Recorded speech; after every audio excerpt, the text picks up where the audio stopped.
had some interesting things to think about lately. I've been dealing a lot with, okay, so a couple of years ago, there was this big anti-SJW issue, right? Anti-SJWs and SJWs kind of clashed with each other and went at each other, and people got doxxed, and it was a big mess, and it was really ugly. I largely stayed out of it at the time. I tried to. I fell on the anti-SJW side of the whole mess. I've talked about this a little bit in the past, but yeah, I kind of fell on the anti-SJW side. Well, I kind of defaulted to not liking Steve Shives because, the anti-SJWs didn't like him. I didn't really know what he did or what things people hated about him or whatever. I just heard that he was toxic, heard that he wasn't a great guy, and had done some really shady, questionable things. So I just kind of didn't like him. And something else I noticed, he blocked me on Twitter. In fact, he blocked anybody who followed anybody. Like, he blocked anybody who followed TJ Kirk or Armored Skeptic or just a bunch of different people, a Cult of Dusty. And I was included in that list because I followed some of them. I think maybe Logic too. I was pretty good friends with Logic at the time, back in the early days. And, that kind of got to me. I kind of assumed that the guy was guilty just based on the fact that he blocked me, really, and based off of what everybody said about him.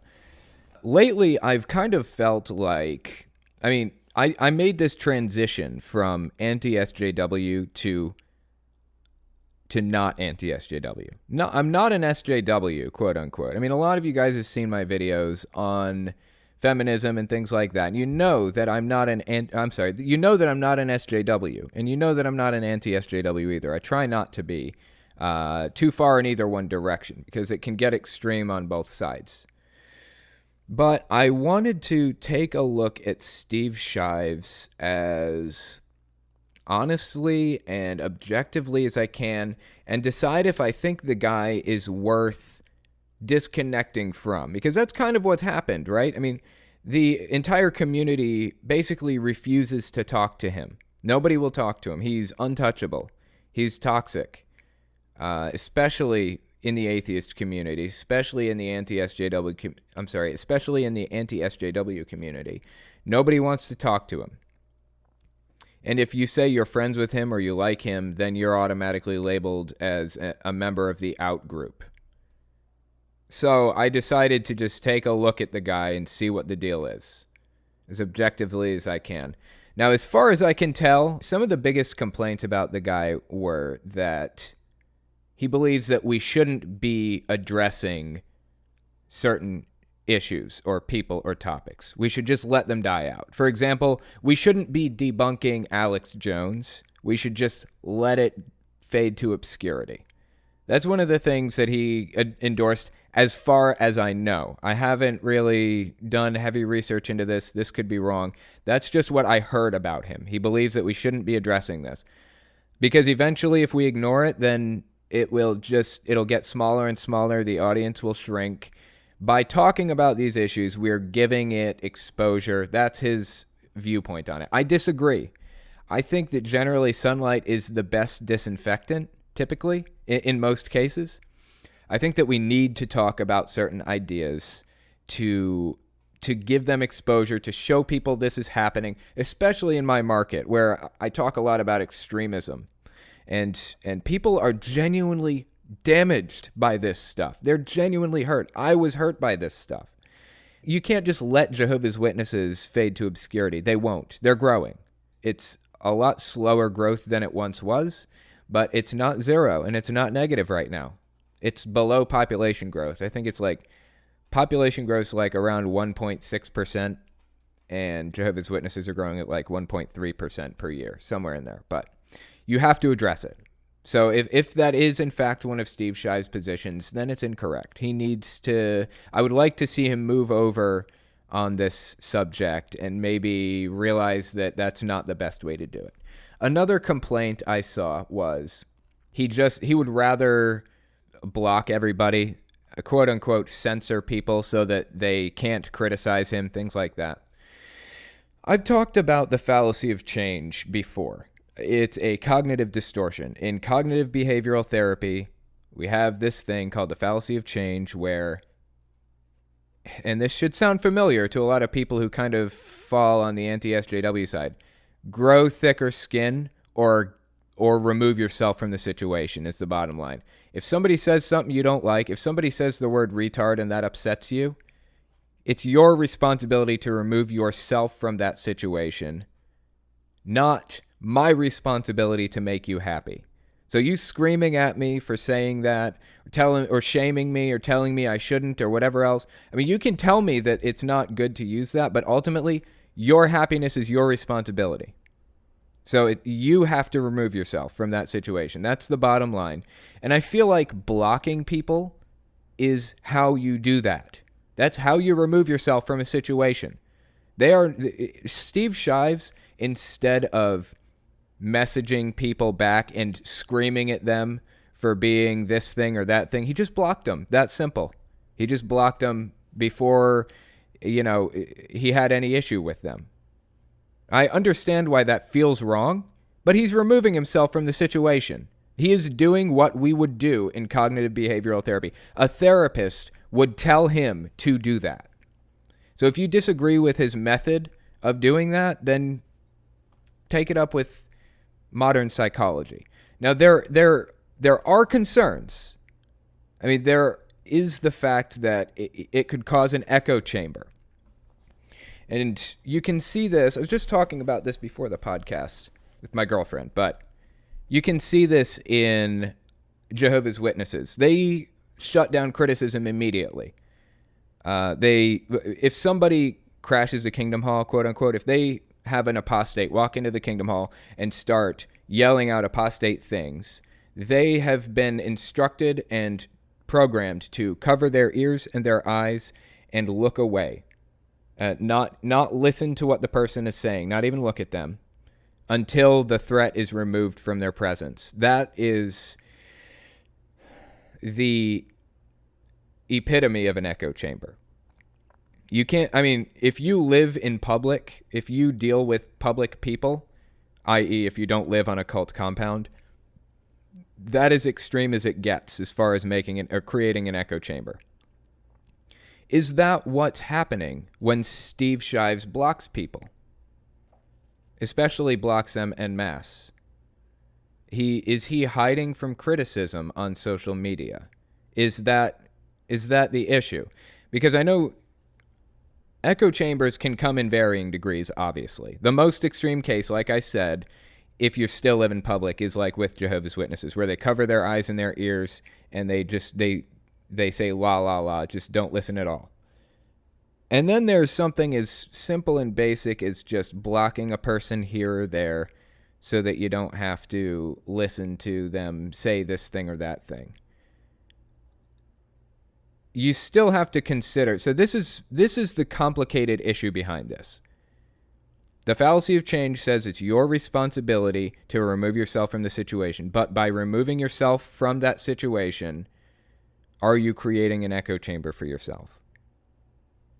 I think growing thicker skin generally is probably preferable, and being willing to hear people out, that's preferable to not hearing them out. But if it comes down to just crumbling and falling to pieces and screaming at people or blocking them, I'd rather you just block people. And in Steve Shives' case, he was being addressed by every single atheist YouTuber and every anti-SJW YouTuber. Chris Ray Gunn, Jacqueline Glenn, Sargon of Akkad, everybody. Millions and millions of subscribers turned against this guy. I cannot imagine that his life was easy. I cannot imagine it was easy. It must have been miserable to get at least hundreds of thousands of messages from people. I mean, I don't know if they were... I'm sure he's had death threats. I've had death threats, and I'm like the nicest fucking guy alive. If I had death threats, certainly he has. I mean, how many death threats did he get? How many angry, pissed off people said some really messed up stuff to him? It's his happiness is his responsibility, so he removed himself from that situation. That's what he did.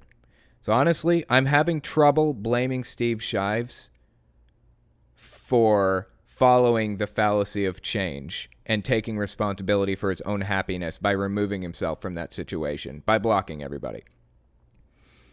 My viewpoint on this may be incorrect, and I'm willing to hear other people out, and I'm going to be talking to some people tonight about it in more depth. So maybe it'll be refined. Maybe my viewpoint will be refined on this and I'll change my mind. But at this moment, I don't blame Steve Shives for blocking people at all. I don't think blocking people is wrong at all. En masse is a little concerning, like Steve did it, but just a few people here or there, I have no issue with that. I'll go ahead. I'll take like a couple of questions for the moment. Go ahead. Okay, so Glenn was asking, please tell me you're going to talk about the R. Kelly interview and his sex cult. I don't actually know anything about his sex cult. I heard that he had women in his basement or something like that. I know so little about it. I did see the interview, though. I saw him stand up and freak out like that and just, I don't know, like, just not knowing the situation at all. I felt bad for the guy because of, it felt like it was so real watching him. I don't know if it was real or not, honestly. I guess time will tell. The jury will tell, since he's kind of in, he's being charged, I think. I don't know if he's been indicted or not. But anyway, time will tell. We'll see what happens. I try not to prejudge people before we have, enough information on it. So, yeah, we'll see. Do you have another question? For sure. The hockeyist was asking, is there something from your own religion that you supported back then and still support, and have your reasons for supporting change to more secular ones? That is a good question. I'm going to have to think about that one for a second. So is there anything that I supported when I was a Jehovah's Witness, and that I still support, and have my reasons for supporting that thing changed? I can't think of anything right off the top of my head. I mean, I'm sure that there is something. I'm just going to have to think about it, and I'll get back to you on that one. PJ was asking, do you think changing history to prove your religion is right? Do I think that altering history to prove my religion is right? Oh, I see what you're saying. Do I think that it's right to alter history to prove my religion? Is that the question? Reworded? I suppose. No, I don't think that's right. I think that's actually not good at all. But they do say that the winners write the history books, don't they? There's no telling what kinds of histories we would have, or what kinds of descriptions of battles or events or whatever we would have if Hitler had won World War II, for example, right? I mean, I bet it just would have been just a complete train wreck, just an awful mess. So no, I don't think altering history is right at all, or whitewashing history, which is something that Jehovah's Witnesses have done, and a lot of cults do. A lot of groups of all sorts do that to try to put themselves in a better light. So anyway, do you have one more for me? For sure. From Robot, what are your views on Christianity and its denominations? I think that we have roughly 43% of the country who believes that Noah's Ark is a real, literal, true story. And we have about 73% of the country who claims to be Christian, who self-identify as Christian. I'm sorry, self-identify as religious, not just Christian, as religious. That 43%, I would consider them to be extremist. That's an extremist viewpoint, that Noah's Ark was a real, literal story. The other 30% or so of the people in the country who are religious but don't adhere to this extremist view, I would like to get them to work with us to get the extremists called out and not give them a chance to grow anymore. Especially, I would like to get all Christians on my side to fight against the abuses of the Watchtower Society, of Jehovah's Witnesses, the abuses of Mormonism, of Seventh-day Adventism, of all of these other groups. I would love to get moderate Christians on my side to work against extremists. And not really just extremist Christians. Like, I don't really address politics very often, but I'm hoping that by talking about extremism in religion, that maybe people will kind of carry that over to other parts of their lives. It hasn't necessarily proven to be that way in the past, but one can hope.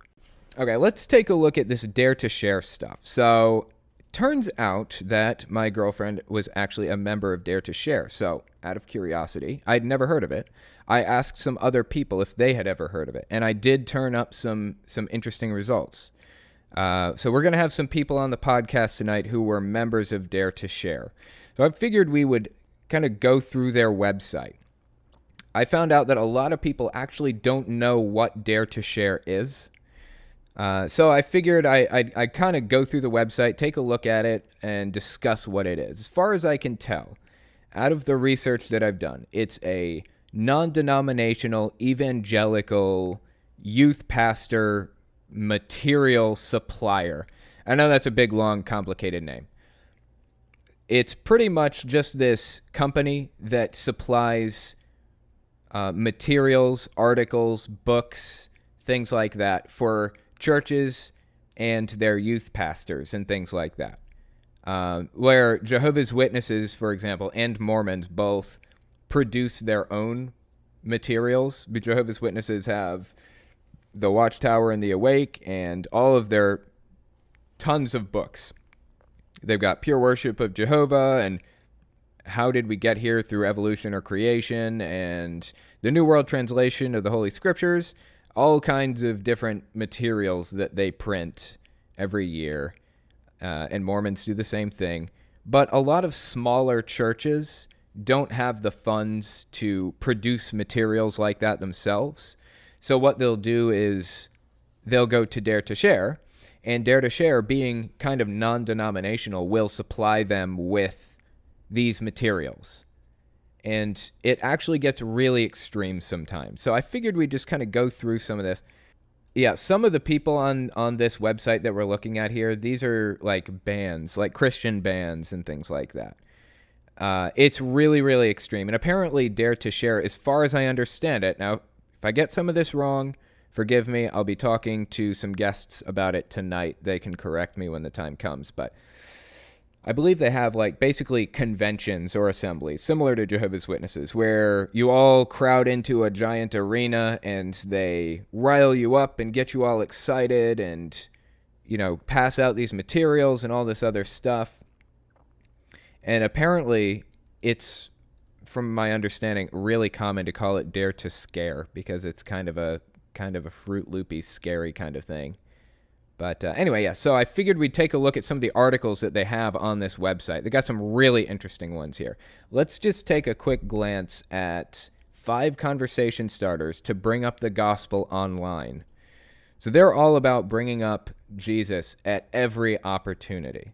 Now, most of you know I have no issue with Jesus. I have no issue with Christianity generally. I have a problem with extremism, and this is an extremist program, period. This is an extremist program. They produce extremist materials. So let's take a look. 5 gospel conversation starters. 1, experiencing God's forgiveness in my own life challenges me to be less judgmental of others because ... So this is the conversation starter to bring up gospel online. So presumably you'll be saying this to somebody you meet online. Here's number 2. Here's why I know I'll go to heaven after I die ... Ugh, God, can you guys imagine hearing this from somebody? It's like the most pretentious thing ever. My youth group is doing blank this week. Come join us. And then 4, my personal relationship with Jesus made a difference in my life this week by ... God, it's awful. Number 5, the most hopeful thing in my life is ... What do you put your hope in? And of course you're supposed to say some kind of Jesus shit. The most hopeful thing in my life is Jesus. Or some stupid thing. What do you put your hopes in? Ugh, God, it's awful. Try posting 1 or more of these yourself on your own social media as you challenge your students to do likewise. Okay, because it's kind of a youth pastor thing, I guess. Ask them to come back to youth group the next week, ready to share what they did and what gospel conversations came out of their posts. This is keeping people indoctrinated deeply. It's so scary, honestly. It's scary. Okay, I got another article here. Let's take a quick glance at this one. By the way, I think I'm going to be taking guests a little bit late, maybe 9:35, FYI. So this next article is called 8 Great Summer Outreach Ideas. Let's take a look at their 8 great summer outreach ideas. Number 1, organize a student outing to a local park and challenge each of your Christian teenagers to initiate at least one faith-sharing conversation with a stranger. For help with this, have your students download the Life in 6 Words app. I bet the Life in 6 Words app is probably another Dare to Share thing. I like another Dare to Share sponsored whatever. And then 2 is designate an ice cream outreach month where you challenge every Christian in your group to treat one unreached friend to ice cream one-on-one with the expressed purpose of using the time to initiate a faith-sharing conversation. Then close out your month with a youth group ice cream social that students can invite their friends to and give the gospel. This is extreme. This isn't this isn't normal. If you think that this is normal behavior, then you should take a step back and analyze how you grew up and why you think that this is normal. It's not. It's not normal at all. Number 3, plan a trip to the amusement park or swimming pool and challenge every student to initiate at least one faith-sharing conversation with a stranger. See, this is proselytizing. This is like going out and knocking on doors, kind of. I consider knocking on doors the most extreme of the extreme. Like Jehovah's Witnesses do that. It's extreme. Mormons do that. If you're not one of those two denominations and you're knocking on doors or proselytizing publicly in some other way, like they're describing here, that's extreme. I remember looking at, I don't know if you guys have ever heard of Steve Anderson. I've debunked him on my channel once or twice. He's the leader of a cult. I forget what it's called now. Let me just look it up real quick. It's Faithful Word Baptist Church. That's what it is. Could not remember for the life of me. This is a cult. Faithful Word Baptist Church is a cult. It's not as bad as Westboro Baptist Church, but it's up there. It's real extreme. And this guy is a cult leader. And they proselytize too. They go knocking on doors. They call it soul winning. It's kind of interesting. The last video I did of him was him talking about how, you know what? I did a video with him and Cyrus the Skeptic. He was on my channel. Pretty nice guy. But anyway, before that, it was him talking about how they keep getting the police called on them. But ultimately, they don't care. They're going back to those areas anyways, even though the police told them not to, because their boss is God, not the police. So then we've got number 4 on this. Plan a community service project. This could be anything from a canned food drive to hosting a free car wash. No strings attached. Okay, no strings attached. Period. End of sentence, right? Except there's more to this one. Share the gospel with everyone you interact with. Oh, so it isn't no strings attached. I have to listen to you try to push Jesus down my throat the whole goddamn time. It's something that really bothers me about those types of community service projects is the fact that they expect people to... So they'll do things like homeless outreach. So they'll give sandwiches to the homeless or something like that. And that's nice. That's a good thing, right? But it's like holding it hostage. Like you have to sit through this talk or this sermon before getting the sandwich. You're holding it hostage almost. And that's kind of what's happening here. I mean, they said no strings attached, so they'll probably wash the car anyways. But still, why do I have to listen about Jesus? Can't you just do outreach? Why do you have to set up this outreach so that you can talk about Jesus? Come on. And then number 5, plan an outreach movie night. For help with this, click here. I'm good. Recruit your teenagers to volunteer at your church's VBS. I'm not sure what a VBS is. Maybe somebody can tell me when when I unmute them, like when the guests come on, and challenge them to specifically connect with any kids who aren't from your church so they can share the gospel with them. I actually talked about this with my girlfriend, and she told me what VBS was. I forget what it is now, though. Maybe she can tell me. Model an evangelistic lifestyle yourself by using the summer months to pray for and connect with your neighbors who don't know Jesus. Invite neighbors over for a barbecue or dessert night. Challenge your adult leaders to do the same. Then come to youth group and share stories about your own faith-sharing efforts. This is self-indoctrination here is what's happening. People self-indoctrinating. That's what these materials are intended to do, is keep people indoctrinated, keep them around like-minded people, keep the conversations going about the subjects that will keep them indoctrinated. Because the moment it gets unplugged, typically, people tend to start to wake up and see what they were doing is not logically consistent. So finally, we've got number 8 here. Lay the groundwork this summer with next year's student leadership team by discipling them weekly during these summer months and casting a vision for their role, so together you can hit the ground running in the fall for an active, growing gospel advancing youth ministry. I'll tell you this. One thing that churches really have an edge on is indoctrination and is getting people really empowered and riled up and motivated. They're good at it. Okay. Last year at Faithless Forum was the first time that I had ever really been, I think maybe the first time I met Holy Kool-Aid and Genetically Modified Skeptic and others, right? It may have been the first time I met them.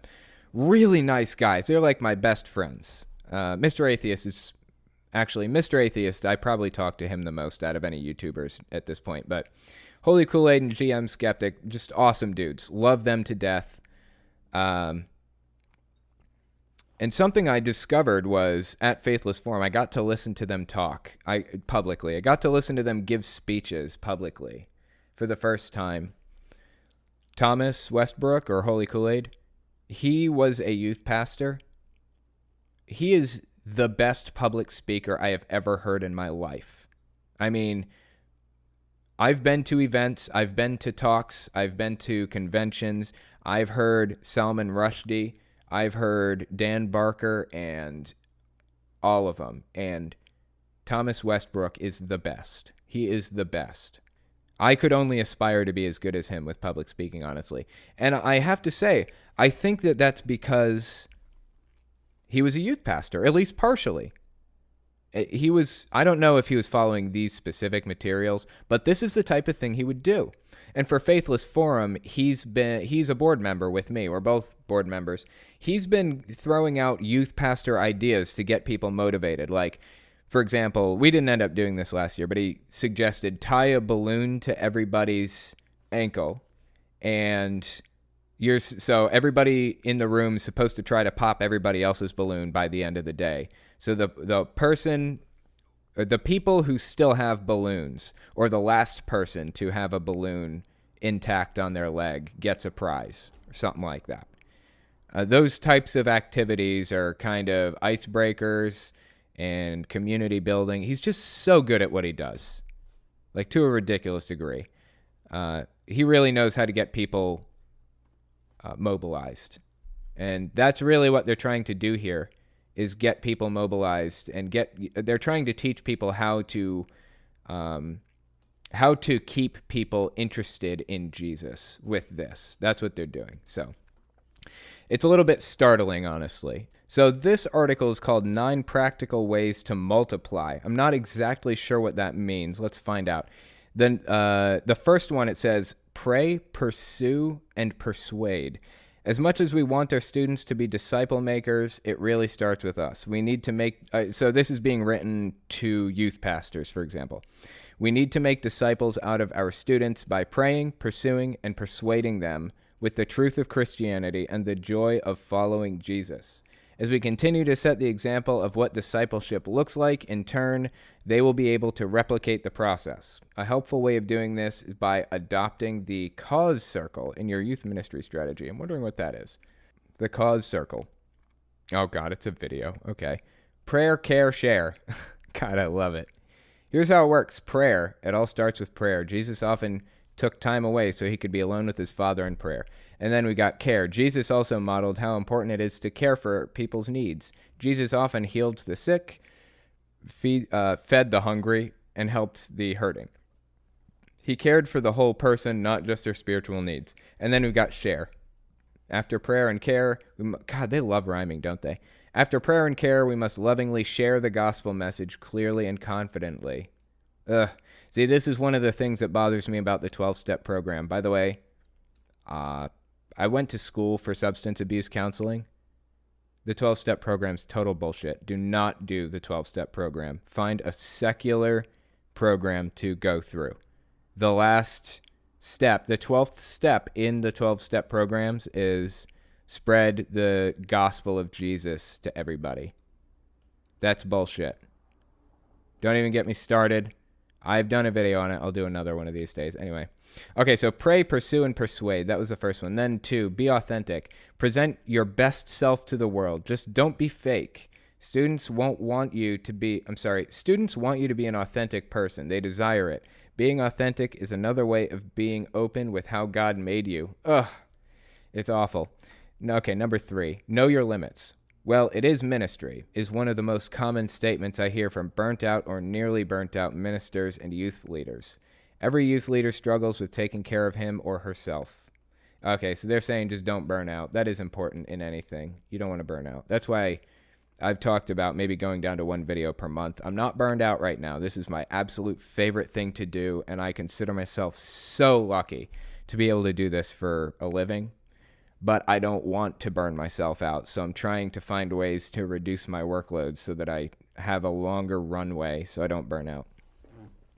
Okay, so number 4 is find the right leaders. A discipleship multiplication strategy is hinged on finding the right kind of leaders. Leaders are the ongoing glue for your ministry. They help cascade your vision to the students and reinforce the culture that you're trying to establish. Interesting. Number 5 is jump on social media. Before social media was around, knowing what your students were up to after they left youth group is a bit of a mystery. Oh, that's interesting. So they're encouraging spying on others. Social media is a great way to model gospel advancement by keeping up with your students. That's not good. That's bad. That's one step down the wrong road. Number 6, take pride in your youth room. Not everyone, including me, has a large enough budget to deck out a youth room. But while having a stellar youth room isn't essential, it's important to take pride in your space. After all, many of your students are encountering God for the first time in your youth room. Okay. Is it I guess it's a spiritual experience to encounter God for the first time. I don't know. I feel like there's a not safe for work joke in there somewhere. Number 7, plan catalytic events. Catalytic events like a back-to-school bash, fall festival, or dare to share events are great ways to draw in outside teenagers. It shows them that Christians aren't as uptight as people paint us to be, and it gives them an opportunity to experience God in an unconventional or atypical way. Yeah, actually a lot of Christians are uptight. A lot of them are. In fact, these guys are uptight too, but they're trying to paint themselves as not uptight. That's really the difference. And it's actually a good strategy for the sake of bringing new people in. It's a good strategy to kind of be cool or whatever. Then we've got 8. Actually, let me just take a quick glance at this events thing here. Dare to change the lives of teenagers through evangelism-focused youth ministry events. Nah, I'm good. Thanks anyways, though. And then number 8 was hang out with your students. Hang out, hang out, hang out. Did I mention hang out with your students? They're trying to absorb the, every moment, every free second of these kids' time. They're trying to get them heavily involved in this whole process. That's the goal here. If they don't have any free time to think to themselves, really, they're less likely to find opposing information. They're less likely to go off and do some critical thinking, that kind of thing. Here's number 9. Baptize everything in prayer. Okay. Ministry takes hard work, but it also requires the Spirit of God to move in our ministry. Baptize all of your efforts in prayer. Ask God to give you the strength to work toward His glory. Pray with expectancy as you try to fulfill His kingdom here on earth. God needs to be the fuel behind your ministry because He's the one who changes hearts. Make sure you are programming prayer. Dedicates more time to announcements than to prayer. What do you think might happen if you tried to change that? Groans, whining, revolts, as in voting with their feet? Regularly folding prayer into your group programming can feel risky. Oh, I see. So they're planning out segments where they pray. That's basically what it is. It's a risk worth taking if you're serious about increasingly becoming a gospel-advancing ministry. Okay. Well, anyway, that's kind of the Dare to Share website. Those are the types of articles you find. It's a youth pastor program designed to teach people, older teens, 16, 17, 18, 20, how to be youth pastors, to encourage and motivate and mobilize young kids, like between the ages of 6 and 15, that kind of thing, as far as I can tell. The first guest that I had was Bun Bun. Are you there? Can you hear me? Get comfortable, and my cat decides to pull the Oh, they do that all the time, yeah. So, okay. There's one thing you're kind of wrong in that it's not.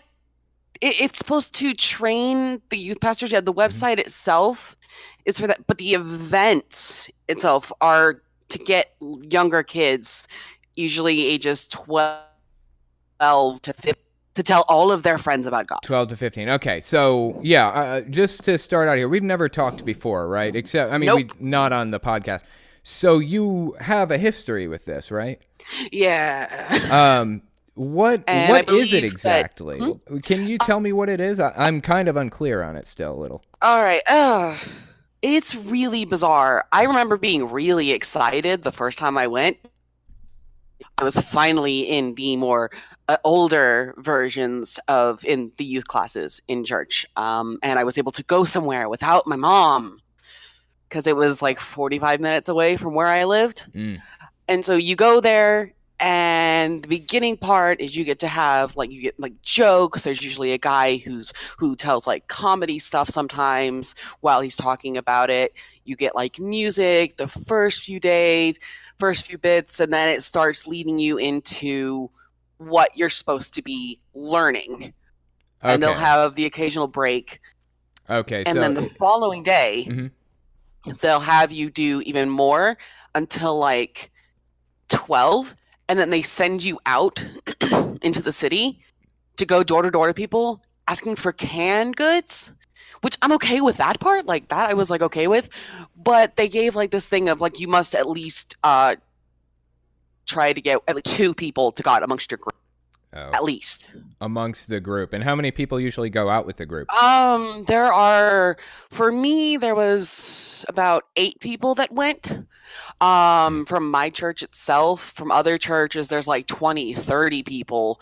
There were some churches that had like full like sections that were just purchased for them, for their students. That's super crazy. Okay, so and they like dress up in weird clothing, and I'm just like, no. Right. So it's like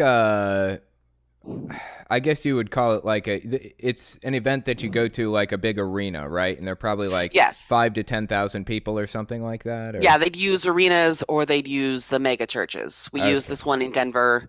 I'm pretty sure that Struct and I went to the same one.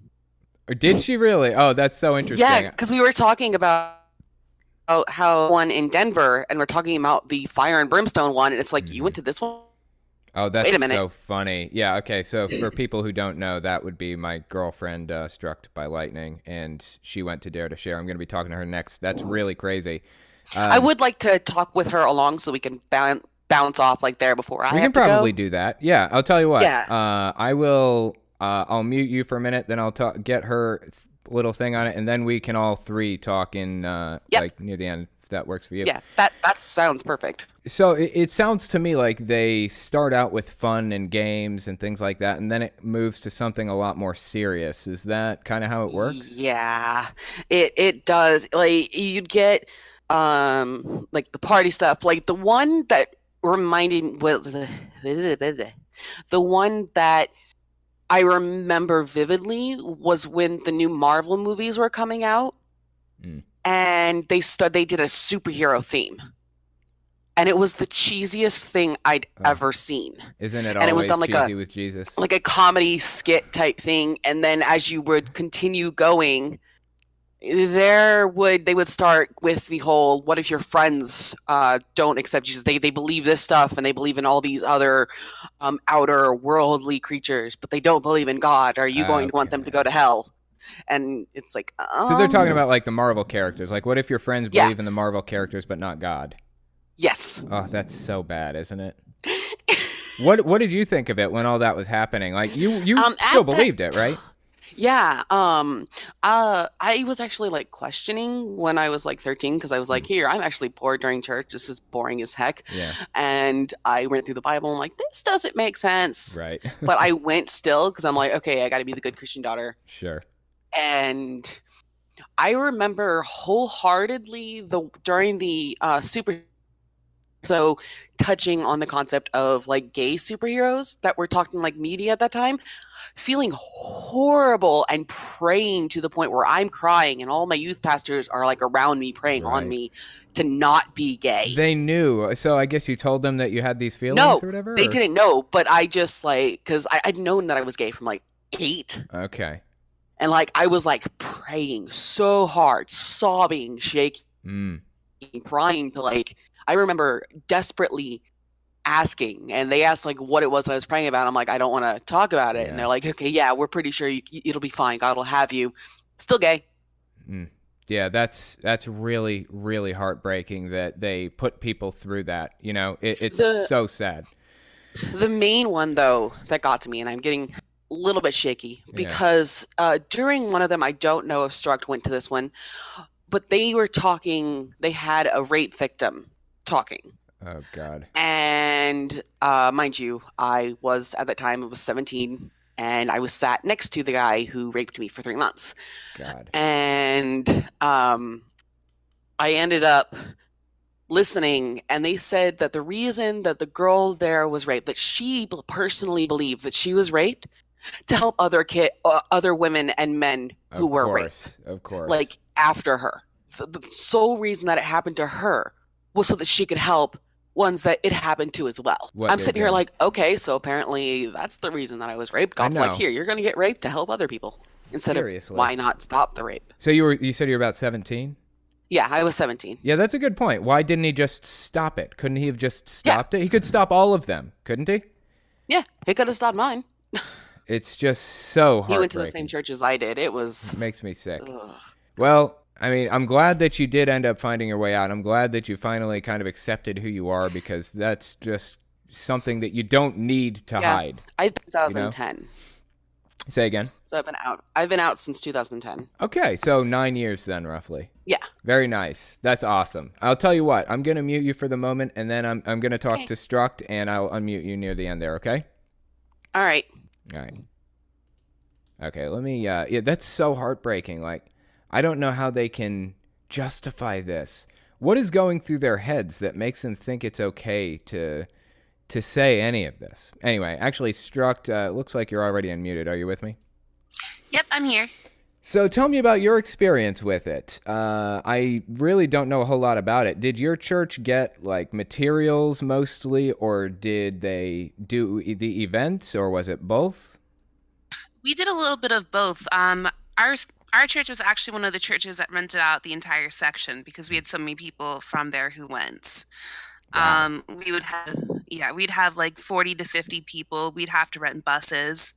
And we did go to the one out in Denver, and then there was also later on there was one closer to home that we went to in future years. Okay, so they held them at different areas, I guess. One of them was closer to where you were originally.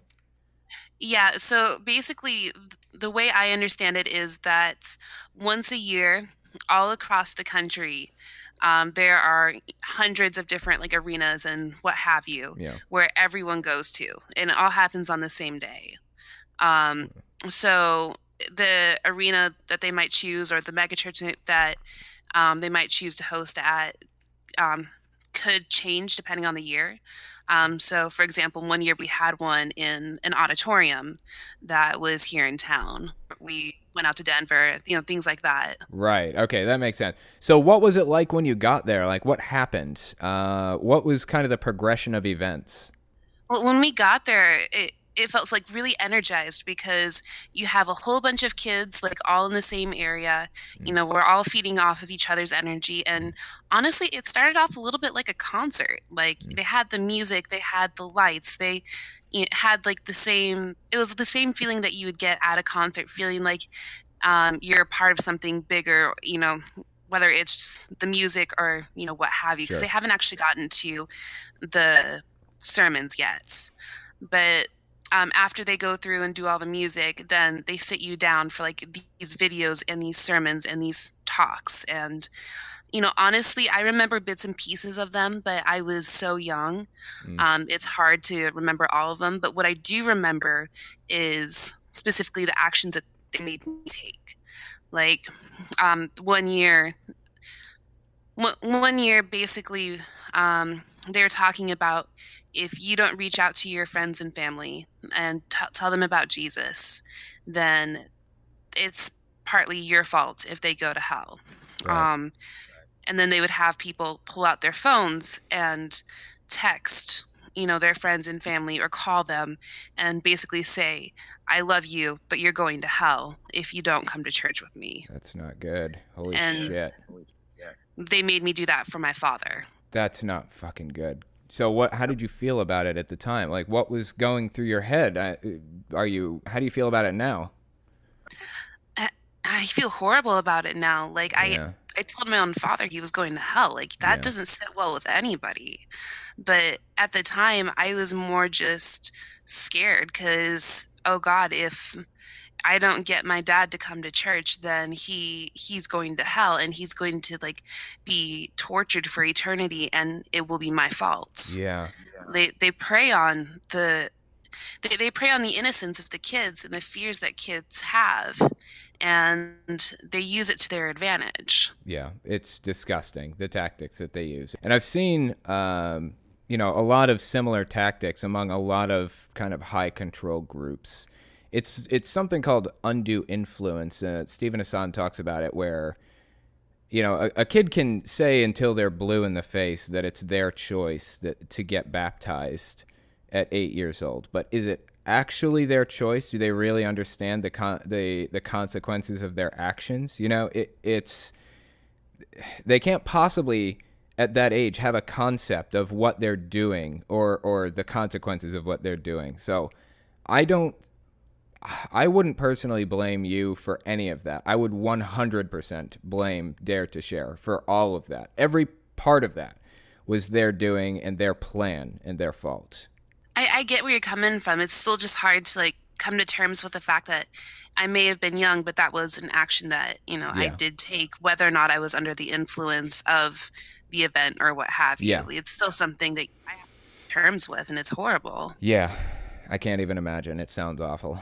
But I'll tell you what, if you want, I can actually go ahead and unmute Bun Bun here, and we can talk a little bit with her. Does that sound good to you?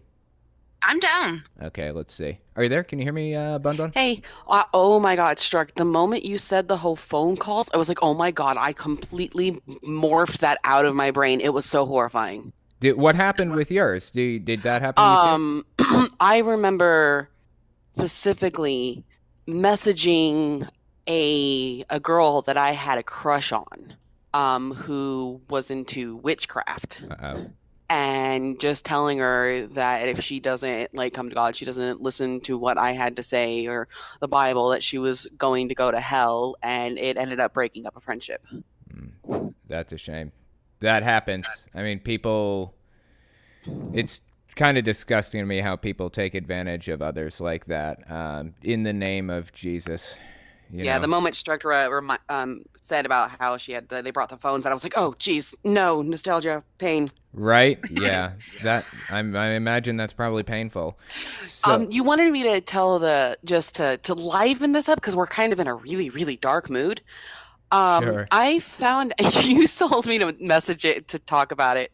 Yeah. I realized that I was attracted to girls in leather during the one where they had the fire and brimstone one where it had the letter from hell. Right. I don't remember if you remember it struck, but there was like a soul, a person sitting in the middle, and there was a really, really tall, decked out like he's going to an Evanescence concert guy, and then a girl in like a leather skirt and a halter top and leather boots. And I'm sitting here going, oh my God, I'm so gay. That's Oh funny. God, no, I don't remember that. Like, I remember the superhero one, and I remember like the The whole Blaze like, one? yeah, and then like your friends are all going to hell one, but Yeah, I just specifically remember, like, I can see it in my head. Like, the lights were all off. It was like a bluish purple light that was being shown on, and they were talking into his ear. And I'm just sitting here going, her legs, though.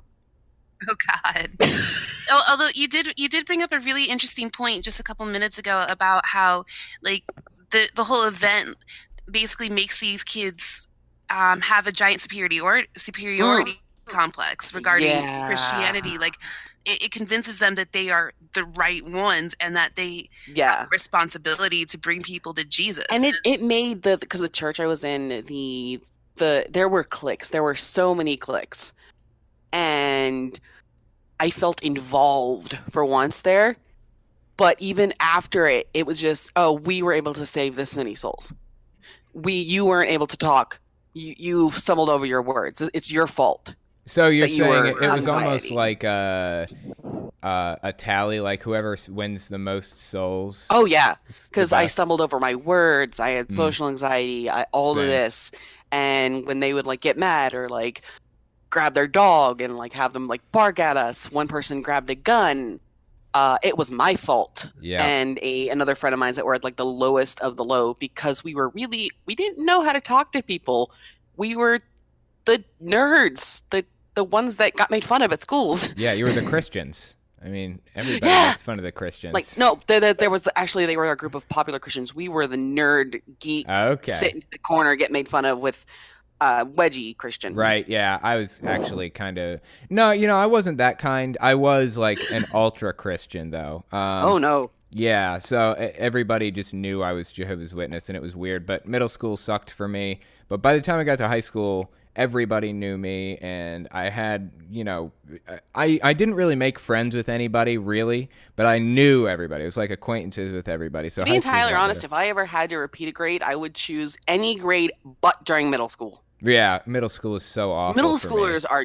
I know they're See, bad. I kind right? of fell on the opposite side of where you did, Bun Bun. I was like Yeah? I was the girl who hung out with like the cheerleader. Like we were all like super Christian and or at least like before I was about 16 or so. Yeah.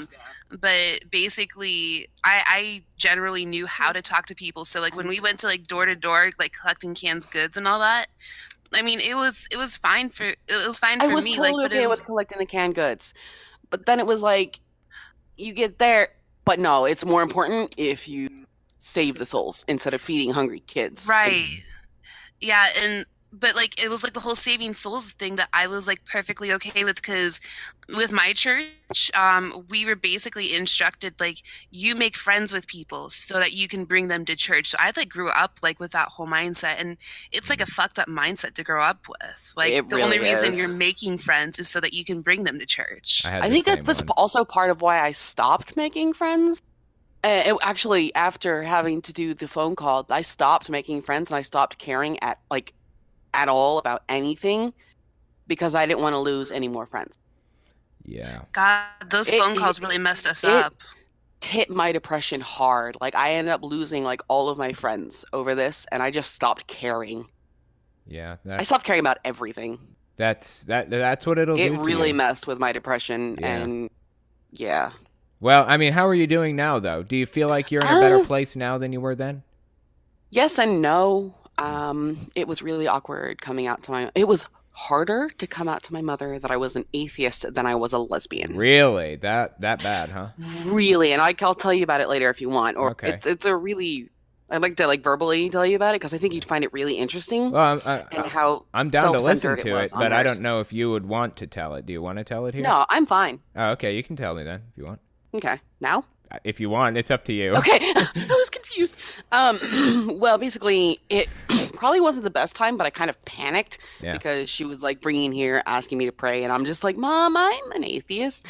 And she just started bawling and saying how selfish I was, how terrible of a daughter I was, how much I was betraying her out of all the fact that she accepted me as being gay and that she was okay and agreeing that like God made you that way, that I wasn't going to continue and be in heaven with her. Oh, yeah.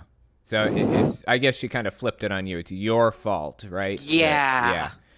I know. My mom kind of did a similar thing. She said that we, as in me and my siblings, we left her behind, you know, and it's our fault. I was like, why are you, this is me. So you're only, it really hurt me, but things have been a bit better where the whole concept that, oh, so you were only okay with me being gay because you thought I was still a Christian. Yeah. Wow, so she was okay with you being gay at first. Yeah, it was the funniest thing. I was in the doorway and a friend of mine was like, you gotta tell her. And I'm like, no. And I was sitting there folding laundry and she's like, okay, what is it that you guys are talking about? I'm like, Yeah. She's like, no, tell me. And I'm like, it's something you might kick me out for. Yeah. And she puts the towel down and I'm kind of sort of a lesbian. She just stared at me for 10 minutes. Oh, man. And I swear, her voice, I thought you were going to tell me you were doing drugs. Oh, God, really? And I'm like, I don't go anywhere. That's crazy. Okay, so it was better than it could have been then, roughly, when you announced that. All right, that's not so bad. But she just lost it when you told her you were an atheist. Yep. That is a shame. Do you still have like an okay relationship with her now? Or? Yeah, we're pretty good. We just don't ever bring up the topic of religion. That's lucky. Ever. If I do and I start quoting the Bible, she gets really mad, especially when I said it was kind of the Bible that made it to where I'm not a Christian. What was like? What's your relationship with your mom, Struct? What was that all about? Okay, so I don't talk with my mom about religion at all either. Yeah. She knows I'm an atheist, and for the longest time, like back when I was still in high school, like she was telling me, you're going to come back eventually. You're going to see like the light. But she's kind of laid off of that a little bit. Yeah, same. Yeah.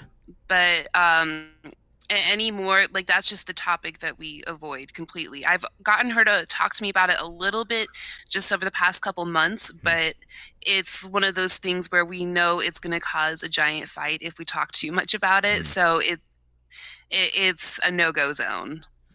Well, I guess it's a good thing that you've kind of found a happy medium, right? That where you can kind of have a relationship and not have to worry about it for both of you, actually. Yeah, and then oh geez, I'm sitting here, and the thing is that I'm so happy, but I gotta say this a little bit quieter.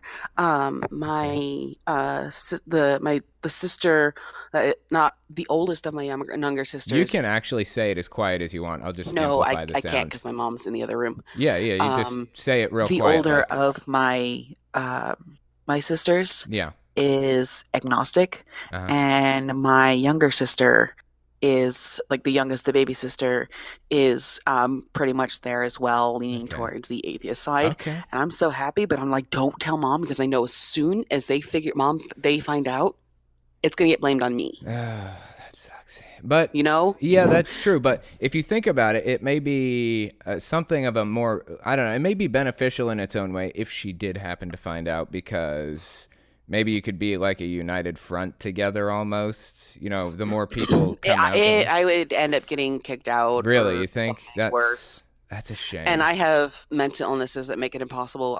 If I ever got kicked out, I would probably die. That's not good. All right, well, play it safe then, I guess. And yeah. I appreciate both of you coming on and talking to me about this. It's been super interesting. I'm going to go ahead and move on. But again, I'll probably talk to you guys later on, okay? Anyway, thank you guys for coming. It's been really, really interesting conversation. and I'm glad I could bring some light to this. I'm hoping to do a full-blown video on it sometime in the near future. But I will go ahead and get off here, and I will talk to you guys next week.